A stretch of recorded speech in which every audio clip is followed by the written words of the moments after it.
لا إله إلا الله وحده لا شريك له وأشهد أن محمدا عبده ورسوله صلى الله عليه وسلم وآله وصحبه وسلم تسليما كثيرا. سبحانك لا علم لنا إلا ما علمتنا إنك أنت العليم الحكيم. اللهم علمنا ما ينفعنا وانفعنا بما علمتنا وزدنا علما.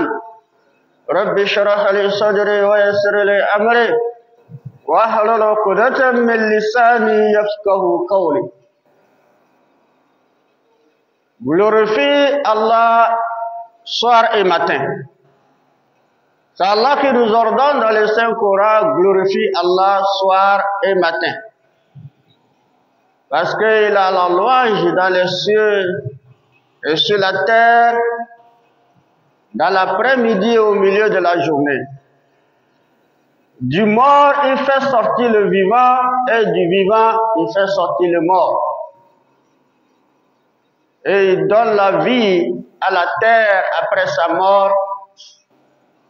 Ainsi, l'homme vous fera ramener ou ressusciter le jour de la résurrection. Nous reconnaissons sa puissance sur sa créature et nous le louons pour ses bienfaits. Nous reconnaissons ses bienfaits sur nous et l'implorons secours dans toutes les actions, qui nous assiste dans toutes nos actions, qui nous protège, qui nous facilite, qui nous pardonne nos péchés, qui nous préserve contre tout mal émanant de nos comportements. Celui qui a Allah guidé, personne ne peut l'égarer. Et celui qui s'égare ne s'égare qu'à son propre détriment. Personne ne peut le ramener sur le droit chemin en dehors d'Allah. J'atteste qu'il n'y a point de divinité qu'Allah, l'unique Seigneur, il n'a pas d'associé. Mohammed est son serviteur, son messager. Que le salut, la miséricorde et la bénédiction d'Allah soient sur lui, sa famille et tous ses compagnons. Chers fidèles, louange à Allah pour nous avoir accordé une fois encore la santé et le souffle de nous retrouver cet après-midi dans le devoir d'accomplir notre prière de Jumma. Qu'Allah nous facilite, qu'Allah agrée nos prières, qu'il exauce nos invocations, qu'il pardonne nos péchés. Aujourd'hui, nous allons parler, comme vous le savez, nous sommes de l'actualité. Les musulmans de par le monde se mobilisent, tous ceux qui ont les moyens pour s'acheter l'animal, les animaux requis pour le sacrifice du 10e jour du mois de Zul-Hijjah, le jour de la fête. Allah facilite à tous les musulmans et musulmanes. Alors dans cette situation, nous avons parlé le vendredi passé, l'historique même de ce sacrifice, l'origine de ce sacrifice, qui remonte à Ibrahim alayhi salam et son fils Ismaïl alayhi salam, qui sont tous des prophètes de Dieu. Allah a beaucoup honoré, dont il fut les ascendants de notre prophète Muhammad sallallahu alayhi wa sallam. Ibrahim alayhi salam, ce prophète noble, a eu la foi depuis son tendre enfance. Il a vécu beaucoup d'épreuves, et dont je vous ai expliqué les différentes confrontations qu'il a eues avec les différentes catégories des idolâtres, jusqu'à ce qu'il a été déçu, c'est-à-dire qu'ils n'ont pas accepté son message, sauf une minorité, et parmi cette minorité, il s'agissait de sa femme Sarah. Et Sarah, dont ils ont immigré en Palestine, de Palestine en Égypte, de l'Égypte au retour en Palestine, de l'évolution du temps avec la vieillesse d'Ibrahim, éprouvée par la stérilité de sa femme Sarah, et dans le retour, comme je l'avais expliqué, de l'Égypte, il avait eu la chance de bénéficier d'un cadeau, d'une aide et d'un soutien du roi de la localité égyptienne, qu'il a offert également l'une de ses fille de ménage du palais. Il a mené avec elle en Palestine, vivant avec elle. Hajara a grandi. Ibrahim toujours éprouvé, Sarah toujours éprouvé, pas d'enfant. Ibrahim invoquait toujours son Seigneur de l'accorder un enfant. Et c'est là que Allah ordonna, apaisant le cœur de Sarah, tout comme étant donné que toute femme est jalouse. Alors en dépit de cela, de par sa foi et sa compassion pour son époux, a dû le proposer le mariage de Hajara. Il épousa donc Hajara et avec Hajara la naissance d'Ismaïl. Hajara donc a eu l'enfant Ismaïl. Et cet enfant et sa mère, Allah ordonna à Ibrahim de l'amener loin de Palestine. Une localité très lointaine, non d'habitation. Il n'y a pas d'habitation, c'était un désert, une brousse. Alors il a ordonné, il a demandé où il doit le laisser repartir en Palestine et le laisser seul. C'est ce qui fut fait. Il a obéi le commandement d'Allah tout en soumettant, en le confiant sa famille. Et Allah aussi, qui est le garant, le protecteur, qui a promis Ibrahim de protéger Hajara et son fils. Alors cela fut ainsi jusqu'à ce que Ismaïl a grandi. Il atteint l'âge maintenant d'accompagner Ibrahim. Ibrahim les visitait de temps en temps de Palestine à ce lieu qui était découvert et qui a connu une appellation de Makka, la Mecque, là où se trouvent aujourd'hui les temples, le lieu d'adoration de tous les musulmans de l'univers qui se regroupent là-bas, qui sont actuellement là-bas, qu'Allah leur facilite le pèlerinage. Ismaïl a grandi, il a commencé par aider son père dans les travaux, et là maintenant, il fut éprouvé dans le songe où Allah leur donna de sacrifier cet enfant, de l'égorger. Ibrahim, après le réveil, il n'a pas été un père dictateur ou imposant. Il a dû informer à son fils pour voir son avis. Et dans ce contexte, avant de quitter ses parents qui l'ont déçu à Babylone, c'est-à-dire dans le pays Irak, pour se retrouver en Palestine, il a adressé à Allah une invocation très importante et les musulmans devaient retenir. C'est dans ce cas que nous allons parler de ce sacrifice animalier qu'Allah ordonne aux musulmans le jour de la fête de Tabaski. Et c'est dans ce cas que nous allons parler des enseignements à tirer de ce sacrifice, aussi des récompenses qu'Allah a mis dans ce sacrifice à partir d'Ibrahim jusqu'à tous les croyants qui pratiquent cela. Donc le thème, c'est quoi? Le sacrifice animalier le jour de la fête de Tabaski et ses enseignements et récompenses. Alors il est de grande importance de tirer des enseignements, de savoir la raison pour laquelle Allah ordonna cela à Ibrahim, la raison pour laquelle Allah nous recommanda également d'emboîter ce pas traditionnel, de l'accomplir au jour prévu. Et nous l'accomplissons et nous apprêtons aussi à l'accomplir. Alors dans cette optique, nous devons le découvrir et le savoir. Parce que toutes les pratiques islamiques ne sont pas des pratiques sèches, dépourvues d'enseignement ou d'éducation, ou dépourvues de récompense. Allah nous recommande, il veut que nous obéissons. Et dans cette obéissance, il veut que nous tirons des enseignements, que nous sachions ce que ça nous donne comme éducation, tout comme les autres axes d'adoration recommandés. Et de savoir aussi qu'il est grand prometteur, celui qui a promis et il accomplit sa promesse de nous récompenser et il nous récompense. Qu'Allah fasse que nous soyons parmi les récompensés. Chers fidèles, donc, dans ce départ d'Ibrahim et quitter ses pères, ses parents pour aller en Palestine, il a d'abord adressé à Allah une invocation importante qui est Inni zahibun ila rabbi sayahdi. Inni zahibun ila rabbi sayahdi. Inni zahibun ila rabbi sayahdi. Moi, je vais vers mon Seigneur. Il n'a pas dit que je vais aller habiter dans une terre. Il n'a pas dit que je vais en Palestine. Il a dit plutôt, je vais vers mon Seigneur. Ça veut dire que dans toute son aventure, il cherche la rencontre d'Allah. Il veut rencontrer Allah.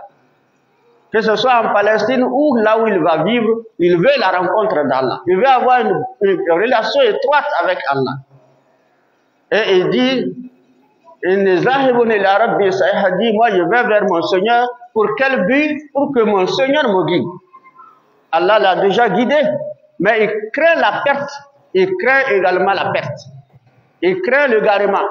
Il craint tout facteur qui peut porter atteinte à sa foi, à Allah.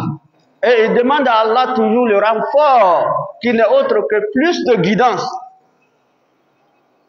C'est la première chose qu'il faut tirer comme enseignement. Ibrahim invoqua Allah de le guider.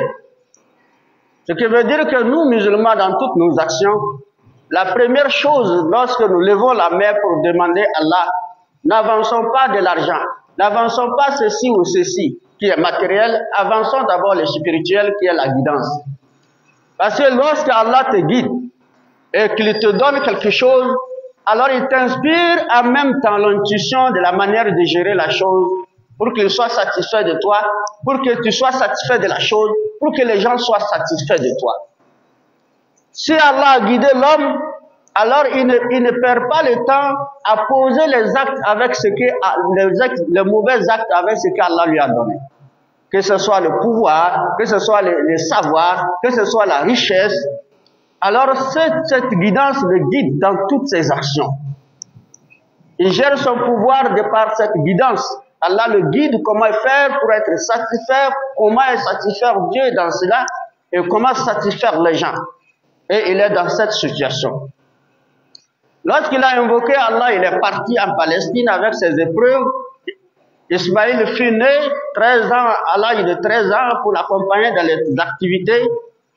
Ibrahim fut éprouvé et dit, Allah leur donna de l'égorger.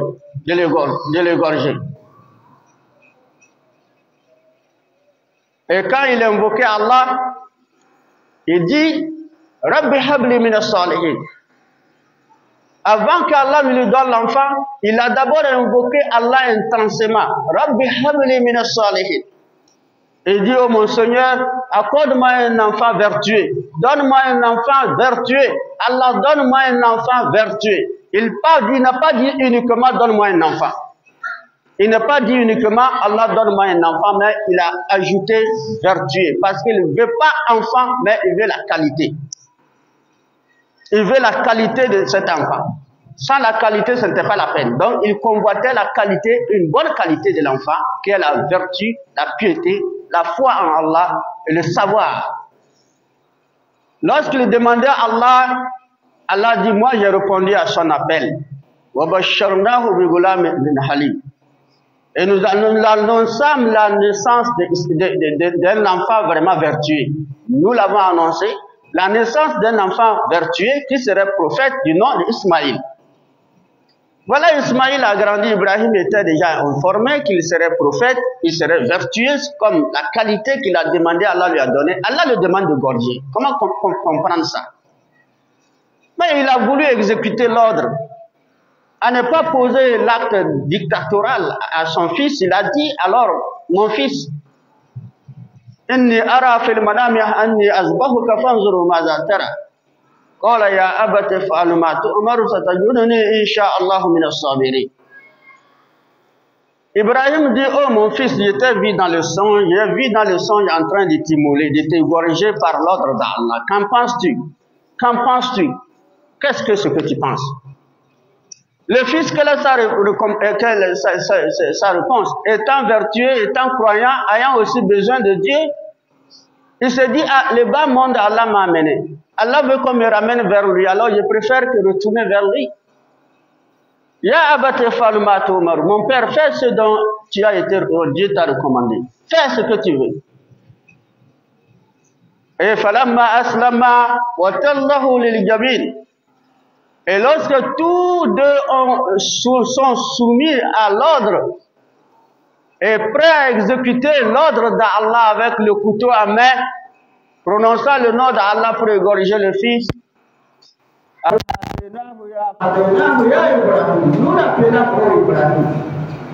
nous avons appelé Ibrahim. Ibrahim, arrête de déposer le couteau. فهديناه يا إبراهيم قد صدقت الرؤيا إنا كذلك نجزي المحسنين. Nous avons appelé Ibrahim, nous avons dit, vraiment tu as confirmé ta vision. Tu as confirmé également l'ordre. Tu as compris ce que je voulais de toi. Mais dépose le couteau. Ce n'est qu'une preuve. Moi, je ne veux pas ton enfant. Ce n'est qu'une preuve, je te prouve pour voir réellement quelle est la cause pour laquelle tu demandes l'enfant. Pour te servir dans ce bas monde ou pour servir l'humanité, pour ici-bas et dans l'autre. Quelle est ton intention réelle pour cet enfant? Ibrahim était fier. Et nous le remplaçons par une émulation généreuse. Nous l'avons échangé d'un bélier très beau, joli, gros, cornu. Sorti du paradis, l'ange a été ordonné de sortir un bélier du paradis, d'offrir à Ibrahim en échange de son fils. Et Ibrahim égorgea ce bélier à la place de son fils.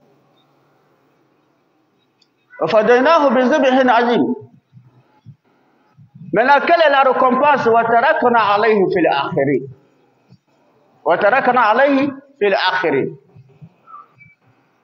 Et Ibrahim, lui, voulait un enfant.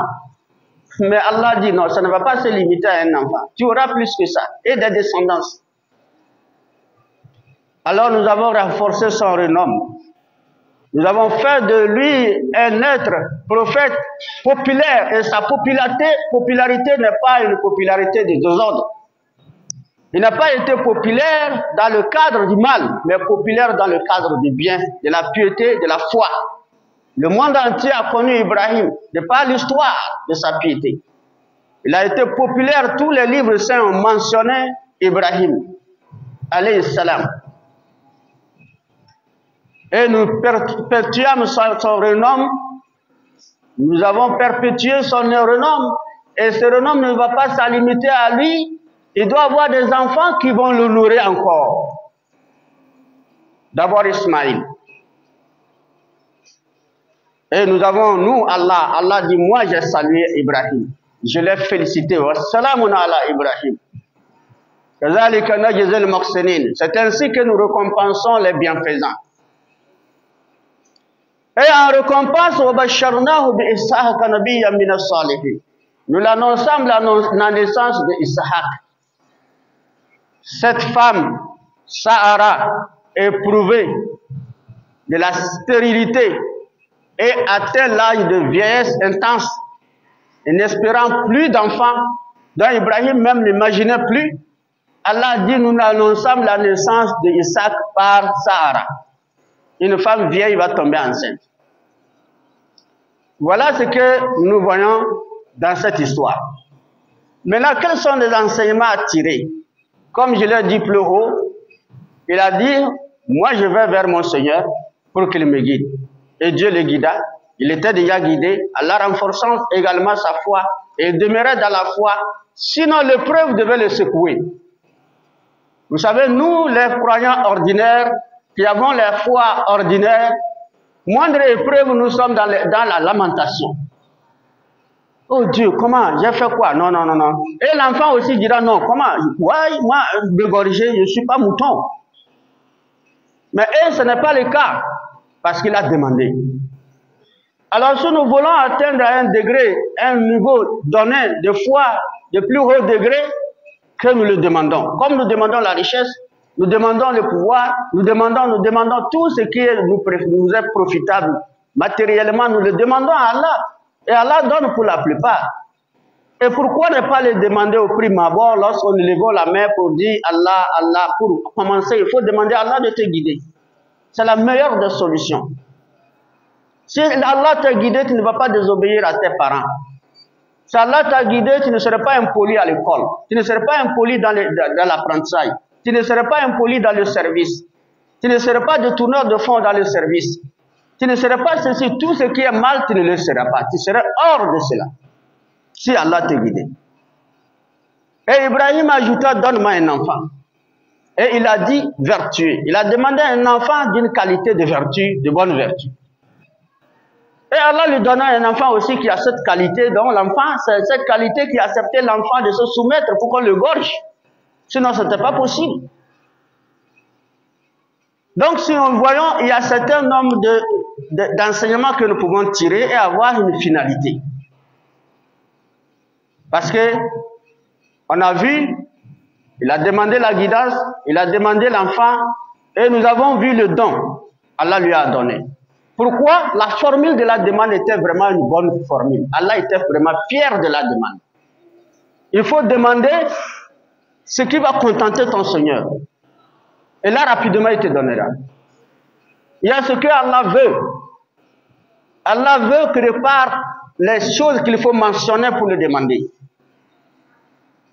Il a demandé à mentionner la qualité. Parce que la formule de la demande a été propre. Et nous l'avons annoncé la naissance d'un enfant vraiment vertueux. Ismaïl. Et cette vertu a poursuivi l'enfant de son ventre, du ventre de sa mère à la naissance, de son âge avancé, de cette épreuve de le gorger, de son acceptation. Et leur soumission, Allah a dit non, c'est juste une épreuve. Moi, je ne veux pas ton enfant, je vais faire quoi avec ton enfant? C'est comme pour nous dire, Allah n'a pas besoin de nos béliers. Il n'a pas besoin de nos bœufs, ni de nos chèvres.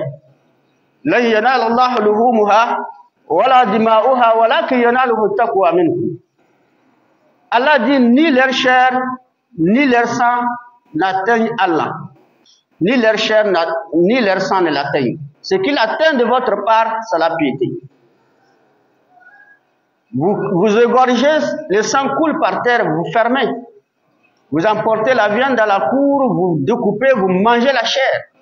Allah dit, c'est vous qui m'en consommez. Et le reste de sang, ça coule sur la terre. Mais ce que je veux de vous pour ce sacrifice, c'est ce qui vous a motivé à le faire. Ce qui vous a motivé à le faire, c'est ça qui m'intéresse. C'est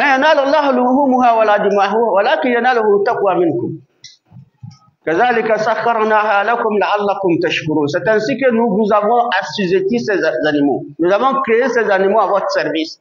Et vous a autorisé de gorger. Vous a demandé aussi de les sacrifier à mon nom.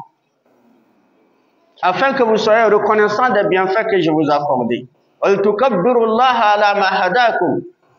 que vous implorez la grandeur d'Allah, vous prononcez les grandeurs d'Allah ce jour-là.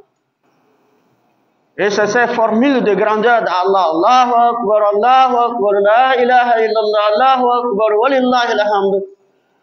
Pour que vous proclamez cela ce jour-là, pour prouver que j'ai une puissance. Je suis au-dessus de la création, de la créature que moi-même j'ai créée. Et Allah dit, annonce une bonne nouvelle aux bienfaisants. Ceux qui ont les moyens et investissent dans le sacrifice, ce sont des bienfaiteurs. Annonce-leur une bonne nouvelle. Et la nouvelle n'est autre que la récompense. Énorme. Alors Allah récompensa Ibrahim en donnant un renommé, une popularité reconnue des enfants et de la descendance. Des enfants et de la descendance. Et tous les enfants d'Ibrahim et descendance sont des prophètes. Vous voyez ce qu'Allah fait à Ibrahim alayhi salam? Ils sont tous des prophètes, tous des croyants. Il n'y a pas eu mécréant dedans. Il n'y a pas eu kafri dedans. Il a demandé à Allah de lui guider, Allah lui a guidé toute sa famille. Mais aujourd'hui, la plupart, nous sommes à la mosquée, nos enfants sont en train de jouer Lido. Nos enfants sont dans les bars. Notre guidance n'est pas solide. Si c'était solide, si nous l'avons demandé sincèrement, Allah donnera cela à toute notre famille. C'est ce que nous devons comprendre comme enseignement. Alors cette femme Sahara, Allah l'a récompensée par son endurance, sa patience, sa soumission. Les femmes de nos jours, les femmes ordinaires n'accepteront jamais proposer une femme à leur mari. Mais elle a fait. Ne disons pas que c'est les femmes d'ancien temps. Non, il n'y a pas femme d'ancien temps. La nature féminine, elle est toujours comme ça. La jalousie, elle existe depuis l'Antiquité. Ce n'est pas aujourd'hui que ça a commencé. Ce n'est pas par nous que ça a commencé. Mais elle a fait sur soi sa jalousie. Elle a avalé sa jalousie pour regarder l'importance d'Ibrahim et l'importance de leur Seigneur qu'ils adorent. Pour sortir son mari de cette tristesse. Allah a promis la récompenser, mais elle vivait sans savoir, elle a perdu espoir, elle n'avait plus encore l'intention.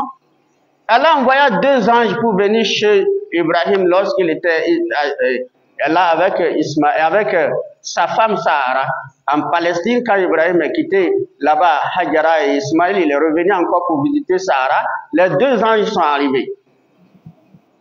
Et Allah dit au prophète sallallahu alayhi wa sallam dans le Saint-Coran que هل أتاك حديث ضيف إبراهيم المكرمين إذ دخلوا عليه فقالوا سلاما قال سلام قوم منكرون فراغ إلى أهله فجاء بعجل سمين فقربه إليهم قال أفلا تأكلون فأوجس منهم خيفة قالوا لا تخف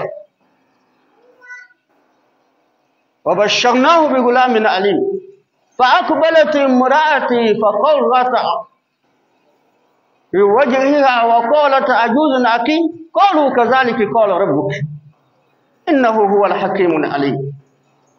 Allah dit, est-ce que tu as une fois appris l'histoire des visiteurs d'Ibrahim? Quand moi j'ai envoyé 2 anges à Ibrahim alayhi salam, ils ont dit salam alaikum. Ibrahim a dit wa alaikum assalam, les 2 étrangers inconnus, rentrez. Quand il les a reçus, ils sont assis. Il est rentré chez sa femme, il a pris un veau gras, une bonne nourriture pour les donner à manger. Pourtant, les anges ne mangent pas. Quand il est venu leur remettre le manger, il a encore retourné pour chercher autre chose. Il vient voir qu'ils sont assis, les mains pliées. Il dit, mais vous ne mangez pas? Ils n'ont pas répondu, puisque ce n'est pas l'objectif de leur visite. Ils n'ont même pas répondu. Mais quand il a senti la peur en reculant, ils ont dit, n'aie pas peur. Nous sommes les envoyés de ton Seigneur pour t'annoncer que Sahara aura un fils. Un fils parmi les savants, un prophète, Ishaq. Et quand elle a entendu, dans le coin, elle est sortie. Taper le visage comme si vraiment elle a honte de cette information. Mais ça veut dire quoi encore? Vous êtes venus pour vous moquer de moi? Moi, une femme à cet âge pour avoir un enfant? Et ils ont dit non, c'est ainsi ce qu'a dit ton Seigneur. Nous ne sommes que des informateurs. Nous sommes pour rien. Nous sommes venus pour vous informer. Allah nous ordonne de vous informer. On vous informe. C'est notre mission, ça. Ce qui reste entre vous et Allah. Et ils ont pris chemin. La grossesse est arrivée. Quelques mois, elle a accouché. Ishaq. C'est pourquoi Allah dit وَبَشَّرْنَاهُ بِإِسْحَاقَ نَبِيًّا مِنَ الصَّالِحِينَ وَبَارَكْنَا عَلَيْهِ وَعَلَى إِسْحَاقَ وَمِنْ ذُرِّيَّتِهِمَا مُحْسِنٌ. Allah dit, nous avons annoncé aussi la bonne nouvelle comme récompense à lui et à cette femme dont il pensait se limiter à Ismaël. Voilà le second qui arrive avec cette femme qui était considérée comme stérile, avec un âge avancé. Donc on pensait l'impossibilité de concevoir. Voilà que nous l'avons annoncé. Et d'un enfant vraiment vertueux aussi parmi les prophètes. Un enfant vertueux parmi les prophètes. Un enfant que nous avons béni, son père et lui et tous leurs descendants. Alors ça veut dire que les pratiques de sacrifice que nous faisons ne sont pas des pratiques sèches, ne sont pas des pratiques vaines. Cela comporte beaucoup d'enseignements et beaucoup de récompenses. Pour nous, c'est différent. La différence n'est pas grande.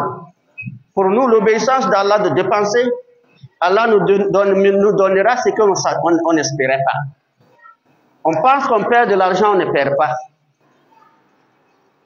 Ainsi que la récompense spirituelle, dont le prophète sallallahu alayhi wa sallam a dit que chaque animal, vous êtes récompensé une poêle de chaque animal, vous avez la récompense. Chaque poêle. Vous pouvez compter? Est-ce qu'on peut compter les poils d'un animal? On ne peut pas compter. Chaque poil, nous avons la récompense. Qu'Allah nous facilite la compréhension, qu'il nous guide sur le droit chemin, qu'il nous accorde également les moyens d'accomplir ce devoir, qu'il nettoie nos cœurs de l'avarice et de mauvaises pensées, et surtout fondées sur l'ignorance. Allah nous facilite l'accomplissement et nous donne surtout les moyens de faire des achats avant l'accomplissement. Il nous protège contre la mendicité dans cette situation. Et tous ceux que Allah a éprouvé qui n'ont pas les moyens, qui ne s'inquiètent pas. À l'époque du prophète sallallahu alayhi wa sallam, Aïcha radiallahu anha, l'épouse du prophète, Allah l'a gré, elle a dit que chaque sacrifice, le prophète sacrifie des béliers. Un bélier pour lui et pour sa famille, et un autre bélier pour les pauvres de l'humanité. De son temps jusqu'à la fin du monde. Tous les pauvres qui ont vécu depuis des temps, des siècles, jusqu'à nos jours, jusqu'à la fin du monde, bénéficient de ce bélier du prophète sallallahu alayhi wa sallam. Comme si eux aussi, chacun a immolé un bélier. Vous voyez comment la providence d'Allah, la grandeur d'Allah et ses bienfaits sur nous, qu'Allah nous donne davantage la foi et nous protège contre tout mal et nous guide sur le droit chemin. اهدنا الصراط المستقيم صراط الذين أنعمت عليهم غير المغضوب عليهم ولا الضالين آمين. أقول قولي هذا أستغفر الله لي ولكم وسائر المسلمين من كل ذنب واستغفروه إنه هو الغفور الرحيم.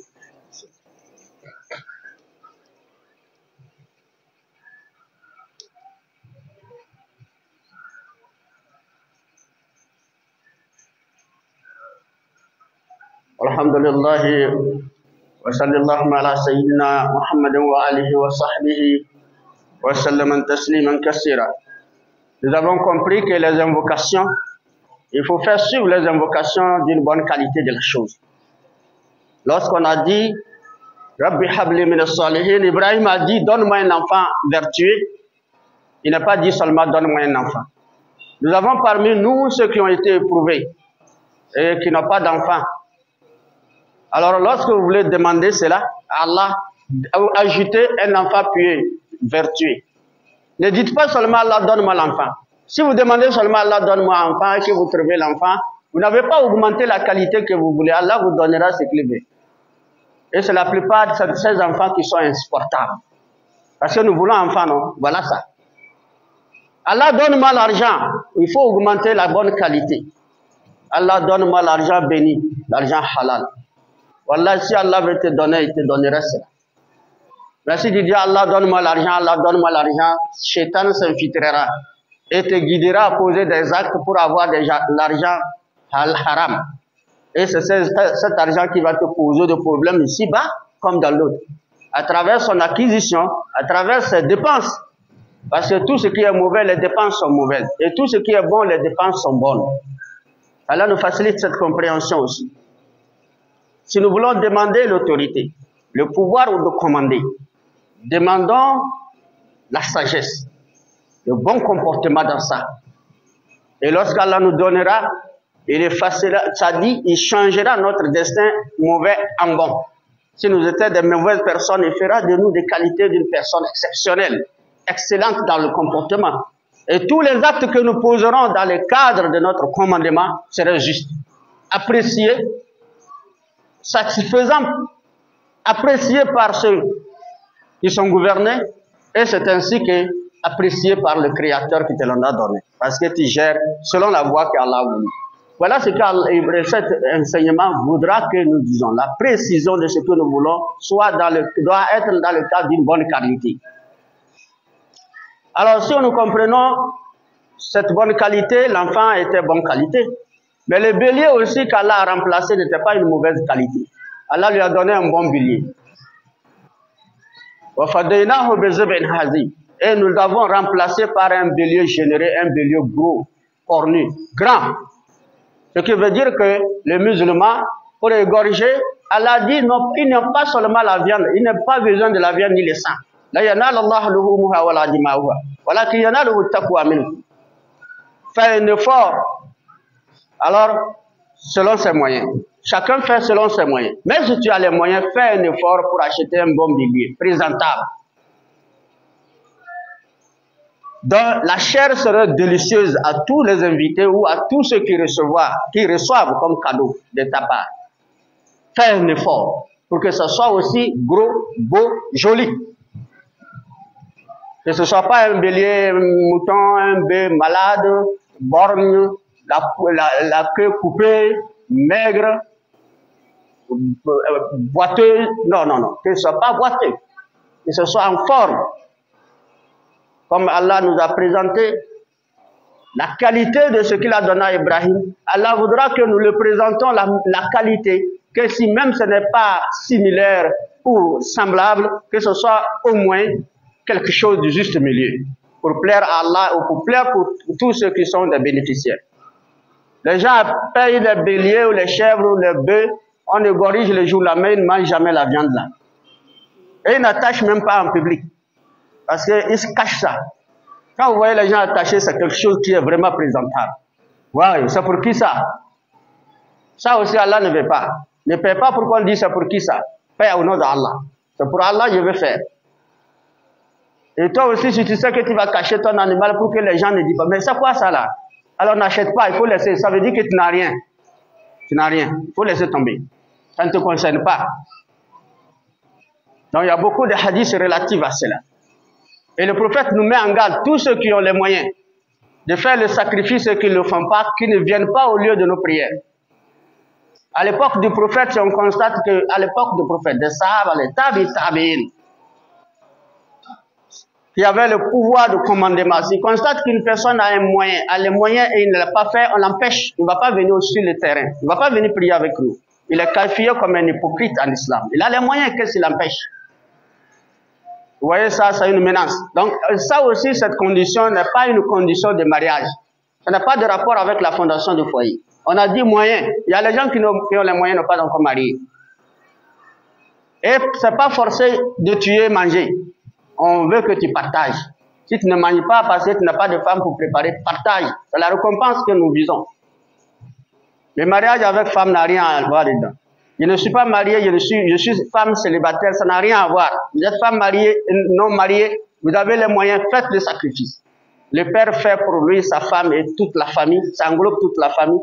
La femme qui n'a pas de mari, elle fait aussi, ça englobe elle et ses enfants. Et le célibataire jeune qui n'a rien, mais qui tourne, il change de moto, il a les moyens. Qu'est-ce qui t'empêche de faire? Je n'ai pas encore de femme. Est-ce qu'on t'a mentionné à faire de femmes dans ça? C'est une pratique religieuse recommandée par Allah qui n'a pas de rapport avec notre désir matériel qui est la femme. Allah nous protège contre les mauvaises compréhensions. Et ensuite, pour terminer, pour vous dire, la finalité visée par l'épreuve n'était pas l'égorgement de l'enfant. La finalité n'était pas l'égorgement de l'enfant. Mais c'est l'exclusion de l'amour de l'enfant, du cœur d'Ibrahim. Pourquoi? Parce qu'Ibrahim, lorsqu'il a eu l'enfant, un père de 90 ou plus que ça, de l'âge, souffert, avec beaucoup d'intention qu'il avait pour l'enfant. L'enfant vient, imaginez sa joie. Pourtant, il était prophète. Il avait une mission. Il n'avait pas droit à la distraction. Mais il était distrait par la joie. Imaginez aussi la vieille qui était là, triste, parce qu'elle n'a pas d'enfant. Et vu aussi la joie explosive d'Ibrahim. Quand il sort, il revient, il prend l'enfant, il s'amuse, il dépose l'enfant. Quand il sort, il ne supporte pas, il revient, il prend l'enfant, il s'amuse. Allah dit, ça va sortir dans ton cœur. Je vais te montrer que ce n'est pas pour ça qu'il t'a donné l'enfant. Alors, lorsque Ibrahim était prêt à égorger l'enfant par l'ordre d'Allah, à l'exclusion de son amour intense de l'enfant, pour la prévalence d'Allah dans cette situation, alors le secret de l'épreuve fut levé. Le fils épargné est remplacé par un bélier. Allah lui a écarté de ça. Il a épargné de ces distractions qui compromettent, qui mettent et qui sont peut-être en quelque sorte des obstacles de sa mission pour le libérer d'accomplir sa mission. Ce qui veut dire que toute action que nous vivons dans la terre, que nous ne soyons pas distraits, que nous sachions que nous avons une mission. Nous sommes des représentants d'Allah sur la terre. Et notre mission, c'est de poser des actes exemplaires pour que les gens sachent que Allah n'a pas créé la terre pour un désordre, pour un mauvais comportement, mais il devait avoir ceux dessus de vous. Vous êtes la meilleure communauté, que nous devons le démontrer par nos comportements. Et ne pas être trop distrait, rentrer dans le désordre pour qu'on nous voit et qu'on ne voit pas cette qualité de meilleure communauté en nous. Voilà, bref, ce que nous avons à dire. Allah nous facilite la compréhension, nous guide sur le droit chemin. Rabbana atina fid dunya hasana wa fil akhirati hasanatan wa qina adhaban nar. Allahumma ahsin aqibatana fil umuri kulliha wa ajirna min khizyi dunya wal adhab al akhirah. Tawaffana musliman wa alhiqna bis salihin. Subhana rabbika rabbil izzati amma yasifuna wa salamun ala al mursalin walhamdulillahi rabbil alamin.